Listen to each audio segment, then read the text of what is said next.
और सतगुरु रामपाल जी भगवान ने भी एक सत्संग में कह रखा है कि जिन रिश्तेदारों के यहां पे कोई मांस मिट्टी खाता है उनका तो भोजन भी नहीं खाना चाहिए। और वही बात यहां पे ये प्रेमानंद जी कह रहे हैं कि जिन पात्रों में मांस पकाया गया हो उन पात्रों में चाहे कितना साफ कर लो, चाहे कितना हलवा पूड़ी कितना सात्विक भोजन बना लो, वो जो गुण है वो आएगा, वो आपकी बुद्धि को भ्रष्ट करेगा।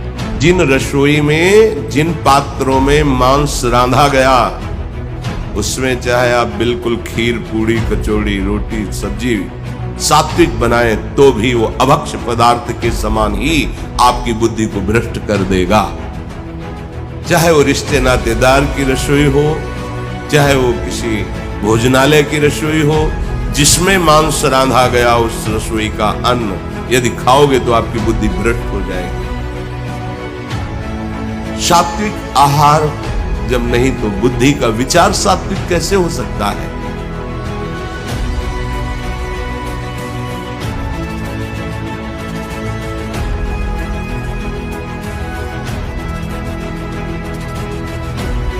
अरे जब ये नकली भी इतना सब कुछ जानते हैं, हालांकि ये मानते नहीं, खाते हैं ये।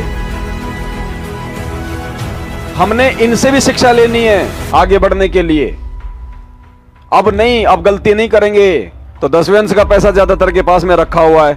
500-700 रुपए की 1 लीटर की कौन सा वो थर्मस आ जाता है जो 24 घंटे पानी उसमें ठंडा रहता है।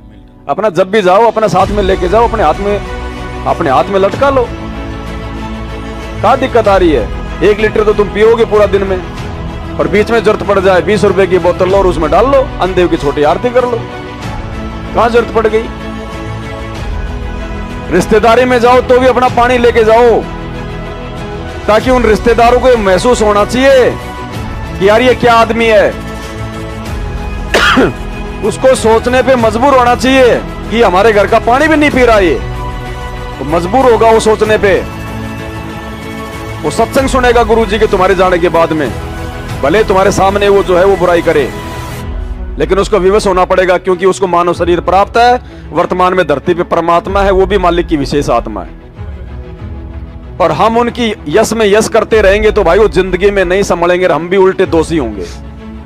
मत खाना खाओ उनके, स्पष्ट बोल दो भैया तुम लोग निगुरे हो, निगुरे आदमी पे 3 लोक का भार है, मुझे नरक में नहीं जाना, बाकी तेरे से मेरा कोई बैर नहीं। अच्छी आत्मा होगी तो सत्संग सुनना शुरू कर देगा, और यदि वो दुष्ट होगा तो फिर हमें ऐसों की आवश्यकता भी नहीं है। और भगत का किसी रिश्तेदार से कोई स्वार्थ नहीं होता है, क्योंकि हम अपने भगवान के भरोसे हैं। हमारी डिमांड हमारा परमात्मा पूरी करेगा, रिश्तेदार नहीं करेगा। भिखारी हम है नहीं किसी के, ये नाम लेने के बाद में अनाज हम रिश्तेदार के मांगने नहीं जाएंगे। फिर हमें उनकी आवश्यकता क्या है? पहली बात तो रिश्तेदारों के जाना है नहीं, जितनी जरूरत हमें है उससे ज्यादा उनको होनी चाहिए। हमारी जरूरतें तो नाम लेने के बाद में जो है कम हो जानी चाहिए। हम क्यों जा रहे हैं? हम मतलब ही नहीं है क्या? हमारे को मिलने की ज्यादा इच्छा होती है क्या? वो नहीं आ सकते मिलने के लिए। और भाई ये नाता तोड़ना पड़ेगा, हाथ तोड़ लो या चाहे जो है बल्कि चोट खा के तोड़ लेना।